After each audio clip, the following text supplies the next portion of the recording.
Hello everybody, सबैलाई नमस्कार।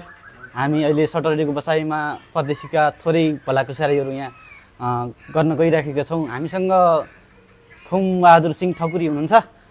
यहाँलाई अहिलेको समसामयिक यो परिवेशमा अहिलेको मलेसियाको यो आर्थिक मन्दी सँगसँगै हाम्रो ओटी नपाएको अवस्थामा यहाँका जिज्ञासाहरू केही भए कृपया राख्न सक्नुहुन्छ।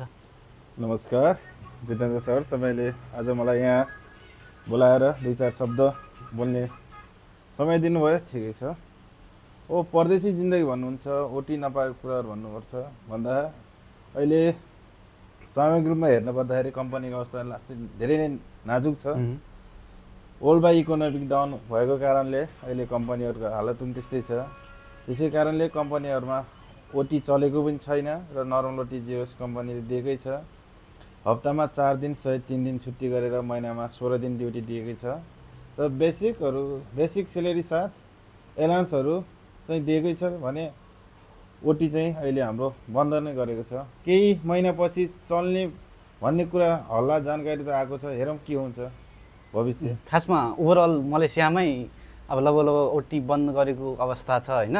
यो बिचमा पनि नेपालीहरूले यहाँ त लिइराखेको छ, पुराना सम्झौता भएका सम्झौताहरूलाई कार्यान्वयन गरेर होला जे होस्। अहिले पनि नेपालीहरू आउने क्रम जारी छ र अझै यो नेपालीहरूलाई हामी के भनौँ, अब यहाँ आउनलाई सजेस्ट गरौँ कि होइन मलेसिया अब चाहिँ खासै खस्किँदो अवस्था छ, यहाँ ओटी एकदमै कन्ट्रोल छ। हामीले यो अहिले कमाएको यो 1500ले हामीलाई खान बस्नलाई नै अलि अप्ठ्यारो छ। सबै कुराहरू महँगीको बावजुद हामीले अब घर खर्च कसरी चलाउने, त्यसरी अब यो बिचमा उहाँहरूलाई हामीले आउन सजेस्ट गरौँ कि नआउन गरौँ?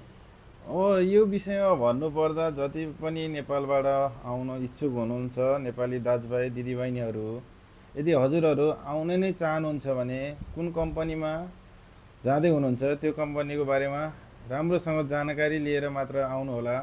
र यहाँबाट फ्री भिसा फ्री टिकट भनेर पठाउँदा पनि नेपालकामा एजेन्टहरूले धेरै नै पैसा लिने, 3 लाख समथिङ 4 लाखसम्म लिने, तर यहाँ कम्पनीमा देखि चाहिँ फ्री भिसा फ्री टिकट भनेर पठाउने त्यस्तो धेरै सुन्न आएको छ। कदापि हजुरहरू फ्री भिसा हो या फ्री टिकट हो त्यो चाहिँ राम्रोसँग बुझ्नु होला, त्यसपछि मात्रै आउनु होला। यदि फ्री भिसा फ्री टिकट हो भने तपाईँहरू आउन सक्नुहुन्छ। कम्पनीले बेसिक दिएर ओटी नदिए पनि तपाईँहरू घर गुजारा गर्न चलाउन सक्नुहुन्छ। तर यदि तपाईँहरू 3 लाख समथिङ तिरेर आउनुभयो भने यहाँ कम्पनी चलेन भने तपाईँहरूलाई 3 लाख तिर्न नै समथिङ अब तपाईँहरू ऋण गरेर आउनुहुन्छ होला, ब्याजमा पैसा लिएर आउनुहुन्छ, 1 वर्ष 2 वर्ष लाग्छ। त्यही हो, अलि बुझेर आउनु होला। फेरि यहाँ आइसकेपछि पनि कम्पनीले फ्री भत्ता फ्री टिकट दिएको भन्दै अब हजुरहरूले पैसा लिएर तिरेर आउनुहुन्छ भने कम्पनीले यहाँ आएर फेरि सोधपुछ जारी गर्नेछ होइन। सोधपुछ गरेर फेरि हजुरको मुखदेखि यदि पैसा तिरेर आएको हो भन्नुभयो भने चाहिँ हजुरलाई सशक्त कम्पनीले घर पठाउने छ। त्यसैले एकदम बुझेर चाहिँ आउनु होला। कम्पनीको स्थिति के कस्तो छ भन्ने कुरा म हजुरहरूलाई भन्न चाहन्छु।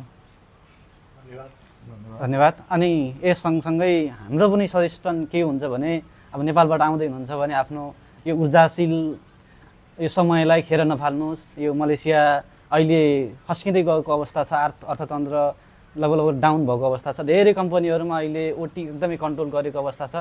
हाम्रो बेसिक 1500ले घर गुजारा चल्ला, त्योभन्दा बढी हामीले उपलब्धि गर्न सक्दैनौँ, किनकि यहाँ ओटी भएन भने मलेसियामा कमाइ नै हुँदैन भने त्यो धेरैलाई थाहा भएको विषय पनि हो। त्यसैले सबै फ्री भिसा फ्री टिकट पाइन्छ, ठिकै छ, 1-2 वर्ष अब गरौँ खाउँ भन्ने आउनु, नत्र अब त्यो 2-3 लाख धनराशिहरू खर्च गरेर चाहिँ नआउनको लागि हामी दुई बिचको भएको कुराकानीले पनि त्यही निष्कर्ष नि। हस् त, यहाँले टाइम दिनुभयो।